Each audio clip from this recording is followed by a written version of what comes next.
Achtung,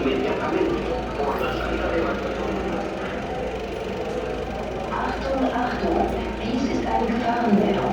Bitte verlassen Sie das Gebäude über die nächsten Ausgänge. Attention please. This is an emergency. Please leave the building by the nearest available exit.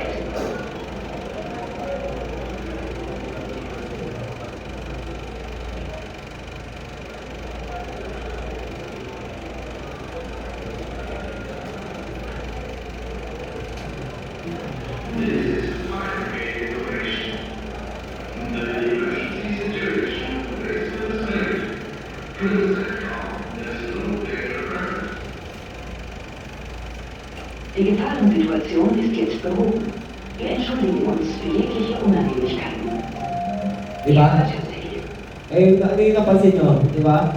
Sa addressable, o sa conventional type, compared to sa intelligent, mas ano siya, mas matalino nga siya. Mas naglagay siya ng mga emergency control function, dinagdag niya doon. Like ng mga public address, di ba? So, mas malalaman ng mga tao kung saan siya tatakbo. Tsaka meron siyang, kung sa, for example, kung nakita natin, sa second floor may nagsunog doon, uunahin niya muna sasabihan yung nasa second floor. So, lahat siya naka-integrate.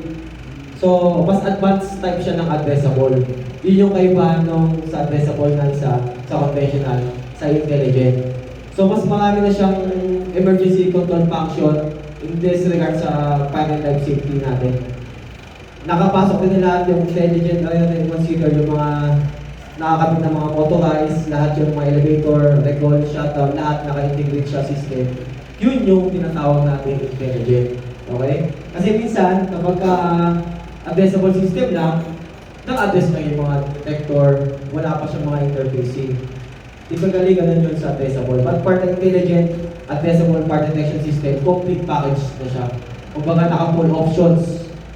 Lahat yung, ano mo, naka-address lahat ng system, lahat ng mga initiating devices natin. At the same time, may tulong na rin siya ng mga public address.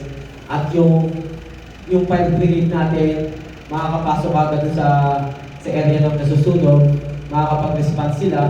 Ganun din, kapag natapos na yung sunog, meron din announcement na ibibaba na sa'yo. So, ganun siya. So, nasabi na rin natin to, so, gusto na natin siya. Yun sa typical sequence na siya. So, sa intelligent, meron tayong tinatawag na positive alarm sequence. Okay? Sa conventional, usually ganyan. Kapag nag-alarm, ang ibabato sa'yo, alarm, fire, kagad. But for the intelligent at addressable system, it was required to you na pwede kang i-acknowledge mo muna kung ano yung problema. I-acknowledge mo yung trouble, and then this time, meron kang 15 seconds to investigate kung ano yung naging problema.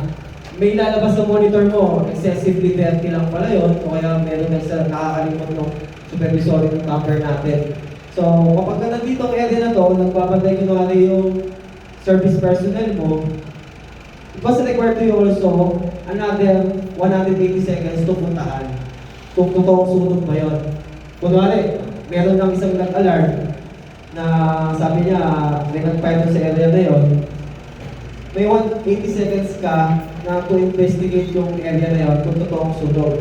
But habang lumalakad ka, during yung 180 seconds mo, biglang may nag-fire ulit. Automatic, meron na yun. Hindi naman kasi basta-basta automatic dalawa agad. So, considered alarm yun or false alarm talaga siya. So, ganyan sa positive alarm sequence natin. So, meron siyang nabibigyan tayo ng acknowledge ng fire. Kumbaga, sa madaling salita, meron tayong delay. Yan, nagkakaroon ng delay yan. So, the same time, meron tayong pre-signal system. Pre-signal system, sound alarm signal for some attended location. Kapag usually ginagamit ito, kapag yung tao is sa mga detainee, sa mga kulungan, di ba? May nakaseparate yung area niya. So, it was required na wala namang hindi basta-basta makakapag-manual pull station yung area niyo. Kailangan mo ng contacts. Kailangan mo muna i-contact. Kunwari, dito sa area na to is nasusunog na. Kung gusto mo magbigay ng pre-signal, magpato ka ng signal doon sa kabilang area, you need to contact them or it was required human intervention na mag-initiate ka ng general alarm. Parang kaya, iniisip na nun, but this signal or system, it was required ng approval ng mga consultant or ng authority having jurisdiction kung may approve yan. Kasi wala pa namang sunog doon, gusto mo lang i-file para maaga silang makapag-emergency. Ganon, parang ganon siya. Yung sa pre-signal system natin. Sa yung ating positive alarm sequence. Next, yung wireless. Papanood ko na lang muna ulit sa inyo yung sa wireless system natin.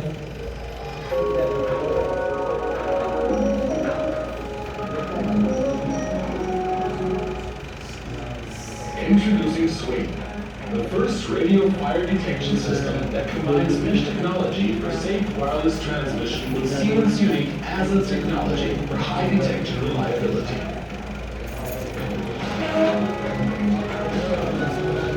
The mesh technology takes wireless network and communication reliability to the max.